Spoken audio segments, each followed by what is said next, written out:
Welcome to Swami Vivekananda institute. My name is Saurabh Pathak. आज मैं start कर रहा हूँ demand for money. Microeconomics का बहुत ही इंपॉर्टेंट ये चैप्टर है, टॉपिक है ना। इसके अंदर काफ़ी सब टॉपिक्स आ जाते हैं, तो वो हम आगे डिस्कस करेंगे, है ना। तो अच्छी बात यह है कि माइक्रो इकोनॉमिक्स आपकी पूरी कंप्लीट हो चुकी है। जिन लोगों ने माइक्रो इकोनॉमिक्स नहीं कंप्लीट करी है वो प्लेलिस्ट में जाएं माइक्रो इकोनॉमिक्स के, वहाँ पर नियर टू 50+ वीडियोज़ है माइक्रो इकोनॉमिक्स के। और वहाँ पर जो है कि सीरीज से जो है कि आपका सिक्वेंशियल वे में जो है कि जैसे आपकी कोई बुक्स होती है, बुक्स में जैसे आपको पूरा कंटेंट मिलता है, उस तरह से मैंने पूरा का पूरा वहाँ पर आपको एक्सप्लेन करा बहुत ही प्रैक्टिकल लैंग्वेज में, है ना। और वहाँ पे आपके सारे के सारे माइक्रो के डाउट्स कंप्लीट हो जाएंगे, क्लियर हो जाएंगे। तो यहाँ पर जो है कि डिमांड फॉर मनी की हम बात करेंगे माइक्रो इकोनॉमिक्स में। Demand for money, demand for money जो है कि अगर ये हम नाम सुनते हैं डिमांड, तो इसका मतलब ये है कि डिमांड करी जा रही किसकी? मनी की। मनी की डिमांड। अब व्यक्ति जो है कि पैसे की डिमांड क्यों करता है? तो पैसे की डिमांड व्यक्ति क्यों करता है, तो इसका जो है कि माइक्रो में भी शायद मैंने जहाँ पर थ्योरी ऑफ इंटरेस्ट है उसमें जो है कि मैंने वहाँ पर बताया था। वहाँ पर तीन चार थ्योरी ऑफ इंटरेस्ट में तीन चार आपकी, सबसे पहले क्लासिकल थ्योरी ऑफ इंटरेस्ट और लॉनवल फंड थ्योरी और तीन तरह तरह की थ्योरी, तो वहाँ पर हमने डिमांड ऑफ मनी की बात करी थी। तो वहाँ पर जो है कि डिमांड फॉर मनी व्यक्ति डिमांड करता है, जैसे क्लासिकल में होता है कि डिमांड व्यक्ति इन्वेस्टमेंट करने के लिए करता है, इन्वेस्टमेंट, है ना। उसके बाद जो है कि ये क्लासिकल अप्रोच थी। लॉनवल फंड थ्योरी में कहा गया कि डिमांड व्यक्ति करता है पैसा होल्ड करने के लिए, है ना। इन्वेस्टमेंट तो है ही है, इसमें भी इन्वेस्टमेंट है ना। और उसके अलावा जो है कि व्यक्ति तरह तरह की मान लो कंजम्पशन के लिए भी डिमांड करता है, ठीक है ना। और एक तो पैरामीटर इसमें और थे। उसके बाद कीन्स ने कहा कि व्यक्ति डिमांड करता है तीन चीज़ों के लिए। पहला आपका होता है, सबसे पहला जो आपका फॉर ट्रांजेक्शन पर्पस। दूसरा जो है कि व्यक्ति जो है कि प्रिकॉशनरी पर्पस के लिए। तीसरा जो है कि आपका होता है, डिमांड करता है व्यक्ति स्पेकुलेशन के लिए। कहने का मतलब ये, पहला ट्रांजेक्शन यानी कोई चीज़ खरीदनी, कोई वस्तु या सर्विसेज वगैरह कोई मान लो खरीदने एक्सचेंज कर रहा है, तो व्यक्ति उसके लिए डिमांड करता है। आप और हम सभी लोग करते हैं। प्रिकॉशनरी का मतलब है कि मान लो कि कोई खतरा भविष्य में जो है कि मान लो कोई प्रिकॉशन देने के लिए, यानी जो है कि कोई मान लो इमरजेंसी लग जाए, मान लो नौकरी चली जाए फॉर एग्जांपल, या मान लो कि कोई ऐसा महामारी फैल जाए, तो उसके लिए पैसा होना चाहिए। उस टाइम पे पैसा इनकम वगैरह नहीं व्यक्ति की हो पाएगी, तो उस पैसे से व्यक्ति जो है कि अपना काम कर लेगा। तो ये प्रिकॉशन। तीसरा स्पेकुलेटिंग, ठीक होल्डिंग जो आपकी लोन फंड थ्योरी में थी। होल्डिंग का मतलब है कि पैसा जमाखोरी कर लेना पैसे की। लोग ऐसा क्यों करते हैं? पैसा लोग जमाखोरी इसलिए कर लेते हैं ताकि उनको लगता है कि अभी मार्केट में ब्याज कम है, यानी हम मैं पैसा अगर बैंक को दूंगा तो बैंक मुझे ब्याज कम दे रही है, या मैं फॉर एग्जाम्पल कहीं और इन्वेस्टमेंट करूँ तो पैसा अभी अभी उसमें इनकम कम मिल रही है ना। तो पैसा व्यक्ति होल्ड कर लेता है, कहता है कि जब भविष्य में जो है कि मान लो कि अच्छे रिटर्न्स मिलेंगे, है ना, चाहे मान लो वो आपका शेयर मार्केट हो, तो वहाँ पर व्यक्ति जो है कि पैसा अपना अगर मान लो इन्वेस्टमेंट कर देगा तो वहाँ से उसको अच्छे रिटर्न्स मिल जाएंगे। तो इसलिए पैसा व्यक्ति जो है कि स्पेकुलेट कर लेता है। तो ये तो आपके डिमांड फॉर मनी इन कारणों से आपकी करी जाती है।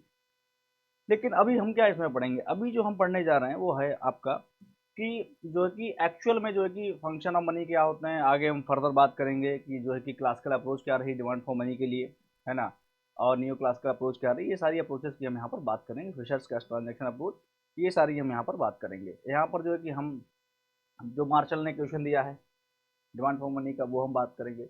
ईगो के क्वेश्चन की बात करेंगे। और फर्दर जो है कि हम यहाँ पर रॉबर्टसन और कीन्स के क्वेश्चन की बात करेंगे। इनको हम डिटेल में जो है कि यहाँ पर डिस्कस करते हैं। तो चलिए स्टार्ट करते हैं बिना देरी करे हुए। तो सबसे पहले तो आपका यहाँ पर है function of money. Function of money जो है कि ये चार फंक्शन होते हैं पैसे की, जहाँ चार फंक्शन होते हैं।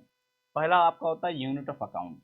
यूनिट, यूनिट आप जानते हो, यूनिट का मतलब होता है ना, जैसे कोई केजी है, ये केजी क्या है?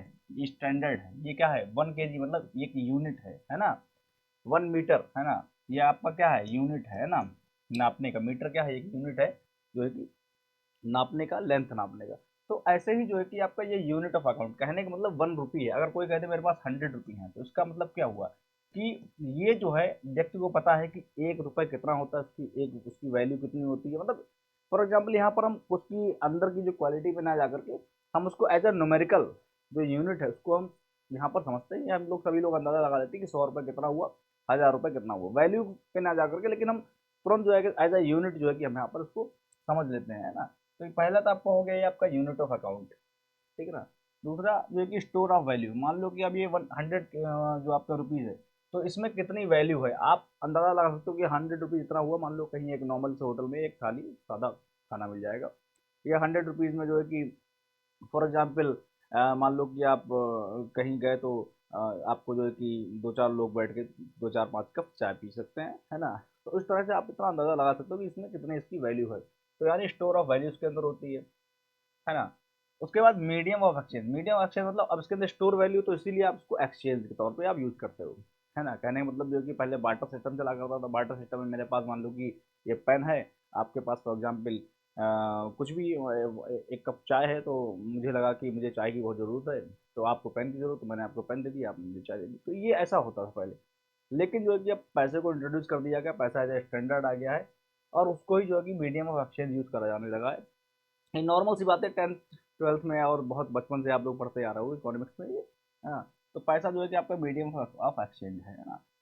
या मतलब जो है कि 100 रुपीज़ हैं, तो जो है कि आप ये गवर्नमेंट ने इसको वेरीफाइड कर रखा है, कि गवर्नमेंट ने कह रखा है कि मैं आपसे वादा करता हूँ धारक को 100 रुपये अदा करने का, यानी आपको पता है कि अगर कहीं नहीं चला तो सरकार जो है कि मुझको ये 100 रुपये की वैल्यू देगी। तो इसीलिए हर व्यक्ति जो है कि उसको ले लेता है, उसको पता है कि सरकार ने इस पर जो है कि मोहर लगा रखी है, सरकार ने इसको वेरीफाइड कर रखा है ना। तो ये मीडियम ऑफ एक्सचेंज आपको जाता है। उसके बाद स्टैंडर्ड ऑफ डिफर्ड पेमेंट, यानी जो है कि ये आपका स्टैंडर्ड, स्टैंडर्ड है ना। स्टैंडर्ड में जैसे मैंने कहा केजी। अब आप लोगों को सर ये अभी आपने बताया कि कि ये भी केजी, यूनिट ऑफ स्टैंडर्ड में अंतर क्या रहेगा। देखो यूनिट ऑफ अकाउंट का मतलब है कि जो उसकी न्यूमेरिकल वैल्यू होगी, जो ऐसे कि आप 1 1 2 3 4 5 6 इस तरह का मान लो कि 5 रुपये 10 रुपये इस तरह। लेकिन स्टैंडर्ड का मतलब ये हो गया है, स्टैंडर्ड आपका जो है कि स्टैंडर्ड जैसे मान लो कि 1 केजी है अगर, है ना, तो आप जो हो कहीं भी चले जाएं तो आपके लिए 1 केजी जो आपका वजन है वो आपका वही आपको मिलेगा। ऐसा नहीं कि आपने जो वेट है वो 1 केजी कहीं और है और कहीं और है कहीं और। तो ऐसा नहीं, तो यानी जो है कि ऑल ओवर इंडिया हमारे देश में अगर 1 रुपी है, 1 रुपी है ना, तो जो है कि उसका जो है कि वो आपका सेम रहेगा। ऐसा नहीं कि वो चेंज हो रहा है, उसकी वैल्यू कहीं कम हो रही कहीं ज़्यादा हो रही है, ऐसा नहीं। उसमें एक टाइम पे उसकी वैल्यू सेम रहेगी, एक टाइम पे, है ना, मैंने कहा ना एक टाइम पे। तो ये चीज़ें हैं। अब जो है कि demand for money, demand for money is due to second and third function, यानी जो है कि जो सेकंड फंक्शन है और थर्ड फंक्शन है, ये आपकी जो है कि डिमांड फॉर मनी बता जो है कि इसी की वजह से जो है कि डिमांड फॉर मनी जो है कि होती है। पहले जो दूसरी है स्टोर ऑफ वैल्यू, जो यूनिट ऑफ अकाउंट, इससे तो मतलब नहीं, तो यूनिट ऑफ अकाउंट बता दे कि नंबर होता है मान लो, तो इसकी वजह से तो लोग नहीं करते डिमांड की, नहीं ये यूनिट ऑफ अकाउंट है। हाँ, स्टोर ऑफ वैल्यू है इसके अंदर, मान लो 100 रुपये, मालूम कि 100 रुपये अगर मैं मुझको मिलेंगे, है ना, तो मैं उससे ये ले सकता हूँ कि उसके अंदर एक वैल्यू है ना, और उस वैल्यू के बराबर मैं एक गुड्स या सर्विस परचेज कर सकता हूँ, है ना। तभी लोग जॉब करते हैं, जॉब करके डिमांड फॉर मनी करते हैं कि भैया मैं जॉब कर महीने नौकरी करूंगा, तब मुझे जो है कि 20,000 10,000 50,000 रुपये चाहिए हैं, इसी के लिए मैं जॉब कर रहा हूँ। वो डिमांड कर रहे हैं 50,000 रुपये, क्यों कर रहे हैं, उनको पता 50,000 रुपये से उनके ये काम होने वाले हैं, और जो है कि 50,000 रुपये की वैल्यू जो है कि उन गुड्स और सर्विस के बराबर है जो कि उनको मिल सकती हैं। उसके बाद मीडियम ऑफ एक्सचेंज, हाँ, अब चूंकि जो है उसके अंदर स्टोर ऑफ वैल्यू इसके लिए डिमांड करता है, अब फिर जो है कि मीडियम यानी पैसे अगर मिल जाएंगे तब हम जाकर के वो सर्विस परचेस कर लेंगे। तो यानी सेकंड और थर्ड की वजह से क्या होता है, आपका यहाँ पर डिमांड फॉर मनी होती है। अब यहाँ पर 3 अप्रोचेस हैं, है ना, free approaches to demand for money. पहली कौन सी है, क्लासिकल अप्रोच, दूसरी किन्सियन अप्रोच, और तीसरी पोस्ट किन्सियन अप्रोच, है ना, पोस्ट किन्सियन अप्रोच, है ना। तो ये 3 आपकी जो है कि अप्रोचेस है डिमांड फॉर मनी की। क्लासिकल केनियन आप सभी लोग इनसे जो है कि अवेयर होंगे कि क्लासिकल इकोनॉमिस्ट जो भी आपके हैं, क्लासिकल इकोनॉमिस्ट, है ना, ये आपके एडम स्मिथ, ये आपके माल्थस, ये आपके सेज, ये आपके जो होंगे रिकार्डो, है ना, और ये आपके हो गए यहाँ पर, ये आपके यहाँ पे माल्थस हो ही हैं, और उसके अलावा ये आपके जी एस मिल हो गए, है ना। और उसके बाद जो है कि यहाँ पे मार्क्स भी आ जाते हैं, है ना। तो यही आपके क्या हैं, ये आपके क्लासिकल इकोनॉमिस्ट हैं। के फॉर जो है कि समथिंग समथिंग आपका यहाँ पर हो जाएगा, कई इकोनॉमिस्ट हैं, तो यहाँ पर जो है कि आपके क्लासिकल हो गए। किन्जियन इकोनॉमिस्ट जो कि किन्स के फॉलोअर थे, वो आपके किन्जियन अप्रोच हो जाती। पोस्ट किन्सियन वाले किन्जियन इकोनॉमिस्ट के बाद, है ना, पोस्ट किन्जियन। तो ये चीज़ है। तो यहाँ पर they didn't formalise any theory for demand for money, but emphasise upon the transaction demand for money in terms of, किसने, क्लासिकल ने सीधा सीधा ये दिया है यहाँ पर, M B equal to P T, M B equal to P T, जहाँ पर एम क्या है यहाँ पर, money supply, money supply, V क्या है, वेलोसिटी। अब ये सर वेलोसिटी क्या होती है, देखिए मनी सप्लाई का मतलब है कि मार्केट में कितना पैसा है, कितना मार्केट में पैसा आरबीआई ने सप्लाई में डाल रखा है। जैसे फॉर एग्जांपल अगर मार्केट में मान लो कि 1000 रुपये ही मान लो है, फॉर एग्जांपल अब ये 1000 रुपये है मार्केट में, है ना। अब 1000 रुपये तो अब जो है कि इसकी वैल्यूसिटी क्या है, वैल्यूसिटी का मतलब है मान लो अब ये 1000 रुपये पर्सन ए के पास है। अब ये पर्सन ए जो है कि ये व्यक्ति है, ये किसी दुकान पे जाता है तो ये 1000 रुपये उसको दे देता है और उससे जो है कि गुड्स या सर्विसेज दे देता है। तो यानी 1000 रुपये ये पहला व्यक्ति था, इसने जो है कि दूसरे को दिए, है ना। अब जो है कि तीसरा व्यक्ति मान लो सी है, तीसरा व्यक्ति है ये, और ये दुकानदार था, दुकानदार ने ये मान लो फैक्ट्री है कोई, इससे यहाँ से इसने माल या कोई प्रोडक्ट जो है कि रॉ मटेरियल जो है कि फॉर एग्जाम्पल यहाँ पे उसने जो भी अपने दुकान के लिए परचेज करा तो 1000 रुपये इसने इसको दे दिए। तो यानी 1000 रुपये एक बार यहाँ से यहाँ तक गए, ये पहला ट्रांजेक्शन हुआ। दूसरा ट्रांजेक्शन ये वाला हुआ। तो यानी एक दो, यानी वैल्यूसिटी जो हो जाएगी वो हो जाएगी दो, वैल्यूसिटी हो जाएगी दो। तो इसीलिए जो है कि जो यहाँ पर सप्लाई साइड जो पूरी पूरी सप्लाई जो हो जाएगी पैसे की, वो आपकी जितना पैसा था मार्केट में वो कितना था, 1000, 1000, और उसकी जो है कि मल्टीप्लाई हो जाएगी दो से, यानी जो है कि 2000 रुपये जो है कि पूरा पूरा आपका क्या हो जाएगा, सप्लाई में आ जाएगा। ये चीज़ है।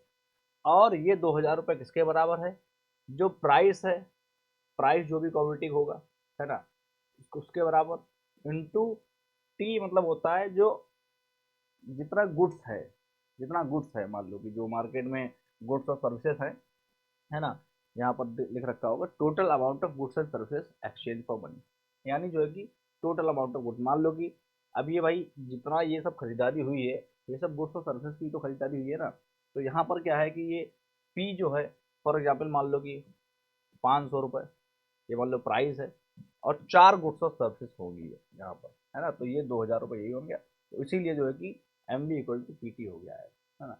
दे didn't formalise any theory of demand, इन्होंने कोई थ्योरी नहीं बताई, बट जोर दिया है, मतलब emphasise upon the transaction demand for money.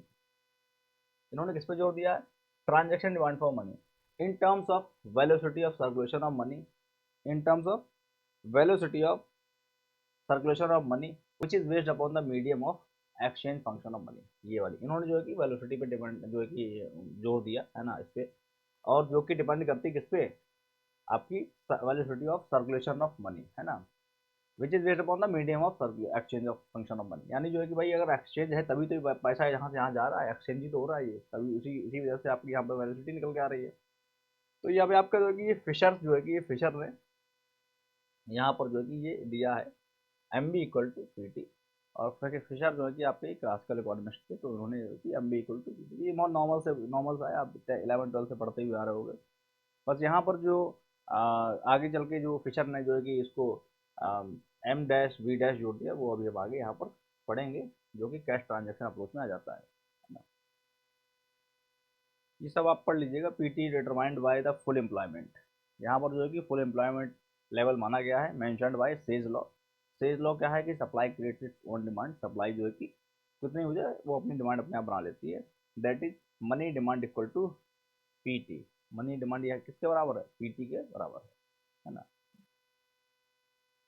New classical approach, ये इसे कैम्ब्रिज अप्रोच भी कहा जाता है। कैम्ब्रिज क्यों, क्योंकि ये कैम्ब्रिज स्कूल में जो कि ये इकोनॉमिस्ट आपके मार्शल पीगू यहाँ पर उन्होंने पढ़ाई करी, और भी इकोनॉमिस्ट हैं कई कैम्ब्रिज इकोनॉमिस्ट, है ना।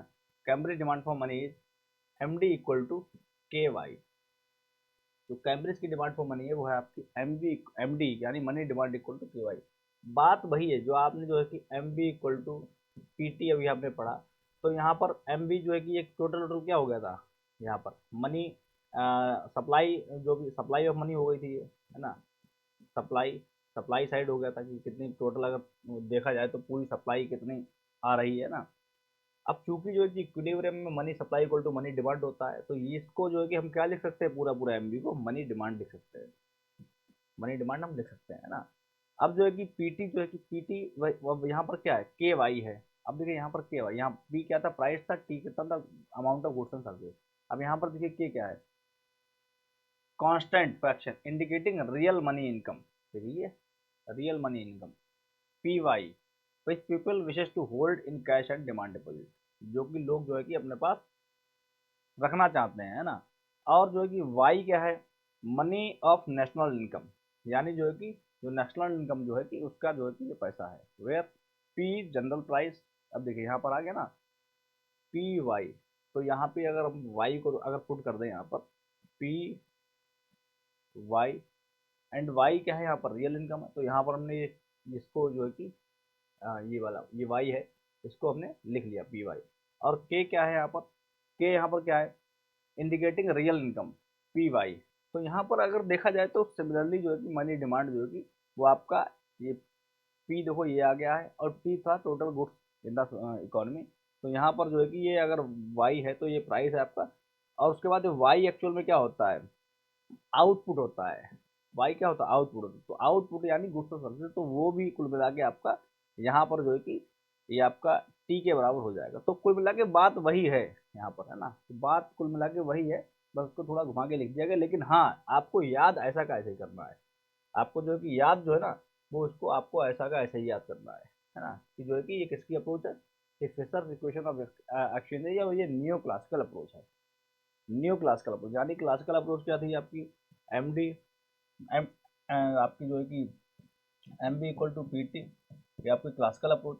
और न्यू क्लासिकल अप्रोच क्या है आपकी M D equal to K Y, money demand equal to K Y, है ना। इस तरह से आपको जो है कि ये याद करना है M D equal to K Y. तो आप जो है कि इसकी ट्रिक आप बना सकते हो कि जो है कि एम के वाई, कि जो कि नियो क्लासिकल कह रहे हैं किसी से, किसी का नाम एम के है, तो एम के भाई तो आप इतना याद कर सकते हो एम के भाई, एम के भाई जो कि न्यू क्लासिकल किसी से करना, आपने ऐसे लिखना है, उसके बाद ये आपको इक्वल टू कर देना है, और यहाँ पर एम डी कर देना है।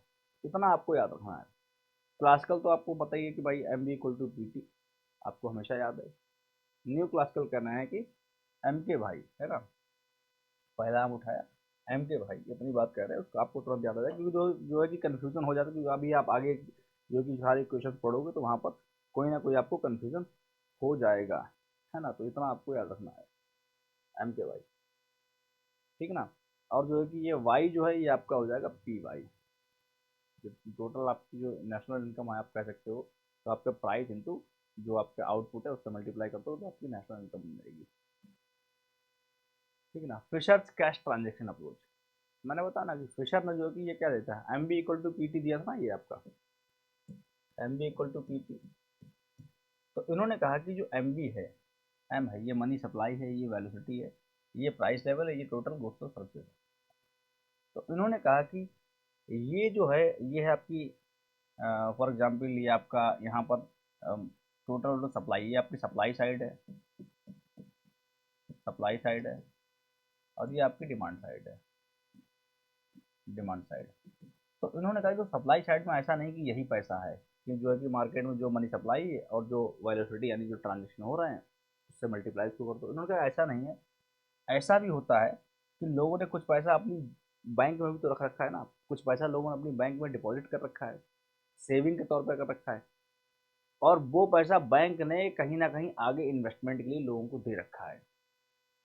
तो अगर वो बैंक में दे रखा होगा वो तो फिर अल्टीमेटली यहीं पे आ जाएगा, क्योंकि वो जो है कि कोई इन्वेस्टमेंट कर रहा है मार्केट में, लोगों के पास पैसा है और वो उसका ट्रांजेक्शन कर रहे हैं, तो वो वेलोसिटी में काउंट हो जाएगा, वो यहीं पे आ जाएगा। लेकिन जो पैसा बैंक में रखा हुआ है जो आगे गया ही नहीं है ना, तो वो उस मनी सप्लाई को हम कहेंगे एम डैश, और जो उसकी वेलोसिटी उसको कहेंगे हम वी डैश।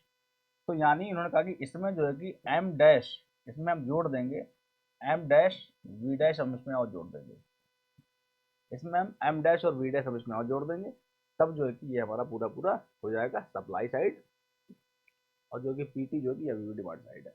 अगर प्राइस निकालना है तो सिंपली वो तो टी तो इधर से उठ के यहाँ चला ही जाएगा, टी नीचे, तो ये आपका टी आ गया, तो ये तो पी इक्वल टू ये, इस तरह से इक्वेशन पूरा बन गया है। तो ये बहुत ईजी है, इसमें कोई वैसा याद करने का नहीं है, बस आपको इतना याद रखना है ना। फिशर के नाम से जो है कि आपको फिशर, फिश का मतलब जो है कि मछली होता है ना, फिशर। तो यहाँ पे फिश जो है कि ये मछली होता है, तो फिशर का मतलब जो मछली क्या पानी में रहती पीती है, क्या पीती पानी पीती है, तो आपको M V equal to P T याद रखना है, M V equal to P T, Fisher मतलब M V equal to P T. और एम वी जो है कि आपका अगर एम वी का नाम दो तो आप एम वी आपका क्या होता है मेगा बाइट्स होता है, तो एम बी पी टी मतलब फिशर ऐसी फिश है जो एम बी जो कि नेट यूज करते हैं क्या बोल रहा हूँ मैं, कुल मिला के मैं चाह रहा हूँ आप याद रखें, आप इसको याद रखें, है ना, क्योंकि बच्चे भूल जाते हैं, ये एक्चुअल में जनरली होता है। आप कितने भी आप ज्ञानी बने, है ना, आपको मालूम है कि हाँ मुझको याद रहेगा, लेकिन ऐसा होता है कि आप जब बहुत सारी क्वेश्चन पढ़ लेते हो तो आप कंफ्यूज जाते हो।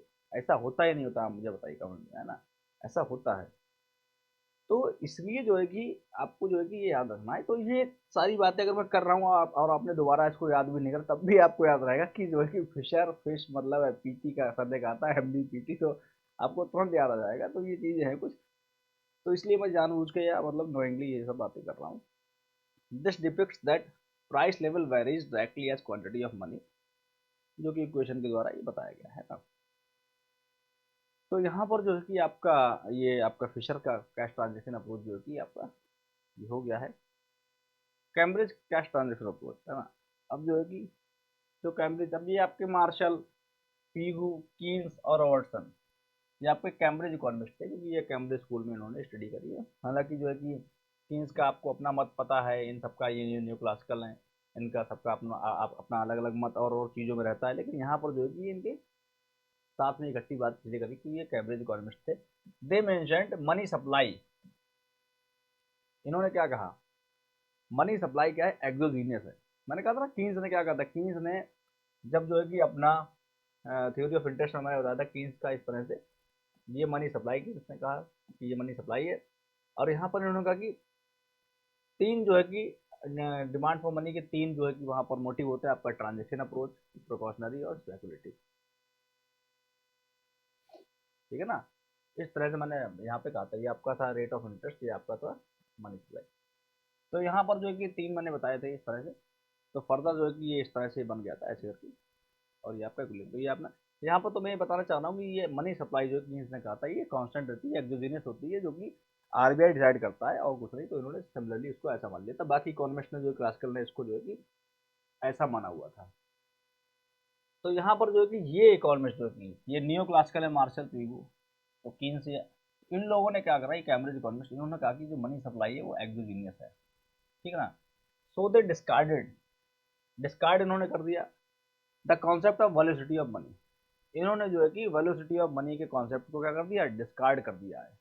यानी वी को जो है कि जो M V equal to P T था, इसमें से इन्होंने बी को क्या कर दिया, डिस्कार्ड कर दिया। इन्होंने कहा कि बी से हमको कोई लेना देना नहीं है, ये वी जो है कि ये तो बाहर से मनी सप्लाई होती है, तो वी जो है कि अंदर जो होती है ये, इसको नहीं एंडोजीनियस हम नहीं मानेंगे मनी सप्लाई को, हम इसको एक्सोजीनियस मानेंगे, क्योंकि जो बाहरी फैक्टर होते हैं आरबीआई वही तय करती है कि कितनी मनी सप्लाई मार्केट में होगी, है ना।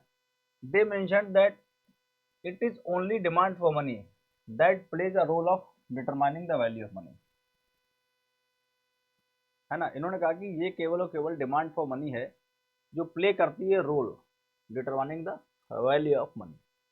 वैल्यू ऑफ मनी का मतलब है कि 100 रुपए में कितनी चीज मिलेगी, कितनी वैल्यू है 100 रुपए की, है ना। तो ये मनी सप्लाई तय करती है। अगर मान लो मनी सप्लाई बहुत ज्यादा है तो इसकी वैल्यू हो जाएगी कम, और जनरली ऐसा होता है, जब मार्केट में मनी सप्लाई बहुत ज़्यादा होती तो क्या होता है कि लोग उतनी ही चीज़ का ज़्यादा पैसा देने लगते हैं। कहने का मतलब जो पैसे की वैल्यू है वो कम कर देते हैं, है ना।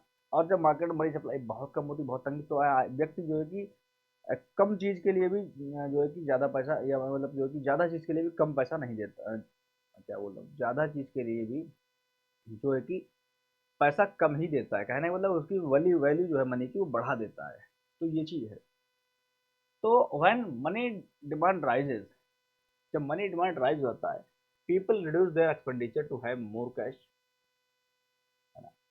This reduce the demand for goods and services, will bring down, जो मैंने अभी बताया वही चीज यहाँ पर लिखी है। तो इस तरह से होता है। They regarded the medium of store of value function contrast to the Fisher's that considered exchange function of money. यहाँ पर जो है कि medium of store of value function जो है कि उन्होंने रिगार्ड करा contrast to the Fisher's the that consider, तो फिशर ने क्या कंसीडर करा था कि exchange function of money. Fisher तो क्लासिकल है, उन्होंने पैसा का एक ही जो है कि मतलब निकाला, एक ही उन्होंने मोटिव निकाला, एक ही उन्होंने उसका यूज करने का तरीका। उन्होंने कहा कि पैसा से हम जो है कि सिर्फ और सिर्फ ये क्या है, ये it is for exchange of money, exchange, है ना। यहाँ पर जो है कि एक्सचेंज ऑफ मनी का इन्होंने बताया। तो यहाँ पर जो है कि इन्होंने इन्होंने इन लोगों ने क्या रिगार्ड करा, पैसे का स्टोर ऑफ वैल्यू फंक्शन। इन्होंने जो है कि पैसे को कैसे माना कि पैसा जो है कि इन्होंने पैसे का स्टोर ऑफ वैल्यू फंक्शन माना। मैंने बताया ना कि जो कि दो चीजें हैं जो मनी सप्लाई को, डिमांड फॉर मनी को तय करती हैं, दो फंक्शन उसकी हैं। पहली है स्टोर वैल्यू और दूसरी आपकी जो है कि आपके ट्रांजेक्शन ना, या मान लो एक्सचेंज। तो क्लासिकल ने आपका जो है कि ये वाला, फिशर ने जो है कि ये कैश ट्रांजेक्शन अप्रोच ली है ना, कैश ट्रांजेक्शन अप्रोच ली है, यानी जो है कि एक्सचेंज की अप्रोच ली है। और इन लोगों ने स्टोर वैल्यू, जो मनी की जो कि वैल्यू ऑफ स्टोर की जो बात है ना, तो वहाँ पर इन्होंने कैम्ब्रिज कैश ट्रांजेक्शन में जो है कि स्टोर फंक्शन ऑफ मनी की बात करी गई यहाँ पे है ना। तो इतना जो है कि आपको डिफरेंस पता कर लेना है, ये बहुत इंपॉर्टेंट डिफरेंस है। मैं यहाँ पे बता देता हूँ फिर ऐसे। ये आपके हैं क्लासिकल, यानी जो है कि आपके हैं फिशर, यानी जो है कि M V equal to P T, यानी जो है कि यहाँ पर इन्होंने जो सप्लाई ऑफ मनी जो है कि यहाँ पर इन्होंने माना क्या है, endogenous, endogenous due to velocity of money,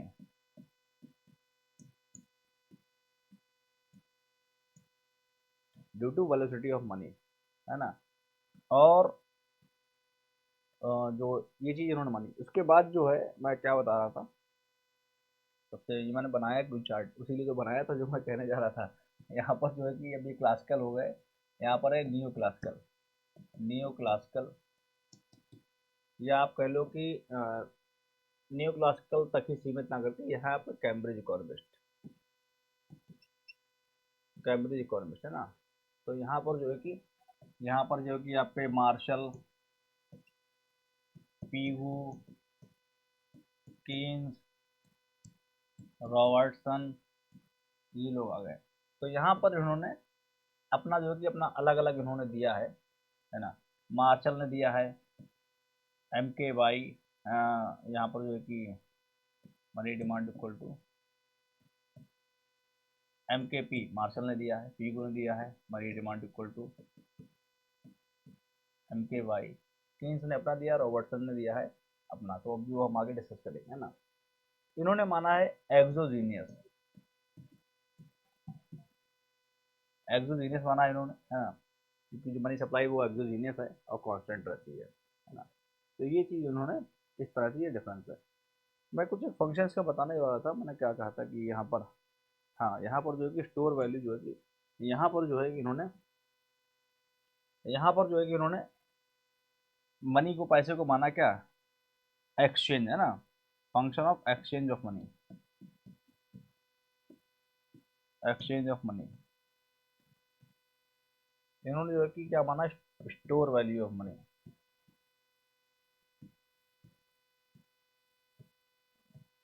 है ना, exchange function, exchange function of money है ना। तो ये जो है कि आपके डिफरेंसेस है ना। अब हम आगे डिस्कस करेंगे। सबसे पहले मार्शल है ना, मार्शल, हाँ मार्शल जो है कि आपका, ये मार्शल है केपी वाई है ना, मार्शल है, मार्शल कह रहे हैं केपी वाई। और बाकी पीयू जो है वो कह रहे हैं यहाँ पर, पीयू जो है ये आपके ये कह रहे हैं केपी आर है ना, केपी आर। और ये कह रहे हैं केपी भाई। इतनी बात आपको याद रखनी है ना। ये कह रहे हैं केपी, मार्शल कह रहे हैं केपी भाई, और पीगू कह रहे हैं केपी आर। पीगू जो है मार्शल के शिष्य थे, तो शिष्य है, बालक है पीगू। तो पीगू जो है वो, आज के ज़माने में जो लोग यार यार ज़्यादा कहते हैं तो वो यार यार करने लगे हैं ये, है ना, ये गलत चीज़ है। लेकिन मार्शल उनसे बड़े थे, वो भाई कह के बात करते थे। मार्शल कैसे बात करते थे, भाई कह के। लेकिन वही जो है कि शिष्य जो है कि थोड़ा ये जो है यार यार करके बात करते थे। तो इतनी सी बात है, याद आपको रखनी है। और व्यक्ति कौन है, केपी, केपी, ठीक है ना। इतना जो है कि आपको याद रखना है। तो यानी जो है कि money demand equal to, Marshall के केस में आपका हो जाएगा केपी भाई, भाई मतलब बाई। और पीगू के केस में हो जाएगा money demand equal to KP यार, यार मतलब आर। इतना तो आपको याद ही रहेगा। और एक्चुअल में इन्होंने कैसे दिया करके, ये पी की टर्म्स में दे दिया, यानी पी जो है कि इन्होंने क्या क्या कर दिया, 1/p, यानी पी इन्होंने इधर भेज दिया, बाकी सभी इधर ले आए। बाकी अगर ये सब इधर ले आएंगे तो ये क्या हो जाएगा, इक्वल टू क्या हो जाएगा, के आर अपॉन मनी डिमांड। ये इस तरह से आपका हो जाएगा, है ना, इस तरह से आपका हो जाएगा। बाकी जो है कि यहाँ पर जो बाई बाकी तो सभी सेम ही है। एम क्या है, क्वांटिटी ऑफ मनी, है ना, यानी जो है कि करेंसी प्लस डिमांड डिपॉजिट। ये कौन कह रहा है, मार्शल कह रहे हैं। तो मार्शल कह रहे हैं, तो ये मैंने आपको ये कल पढ़ाया था कि मार्शल ने क्या कहा, मनी के जो है कि 3 फंक्शन थे। तो मार्शल ने पहला तो एक तो आपका M1 दिया, मार्शल ने M2 बाद में दिया गया, M2 दिया गया, उसके बाद M3 दिया गया, है ना। तो M1 जो है आपका दिया किसने, मार्शल ने, है ना। M2 आपका दिया किसने, मिल्टन फ्रीडमैन ने, है ना। और ये आपका दिया कीन्स ने। शायद ऐसे ही है, हालांकि मुझे इन दो में कंफ्यूजन है थोड़ा। तो शायद आपका इसी तरह से है, ऐसे ही है। मैं एक बार चेक कर लेता हूँ, एक बार मैं चेक कर लेता हूँ। मैंने कल की पीपीटी में आपको बताया था, प्लीज वेट।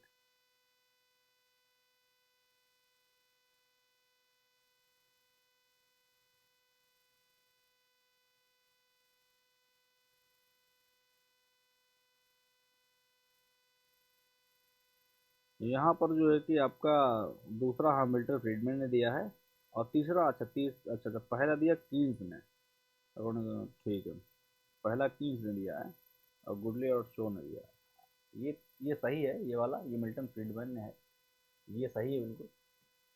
यहाँ पर ये तीसरा वाला जो है, मैं वही कहूँ, थोड़ा कंफ्यूजन लग रहा है मुझे। यहाँ पर ये आपका दिया है गुरले और शो ने, और ये आपका दिया है कीन्स ने। ये आपका M1 दिया है किसने, कीन्स ने, और ये आपका दिया M3, गुरले एंड शो।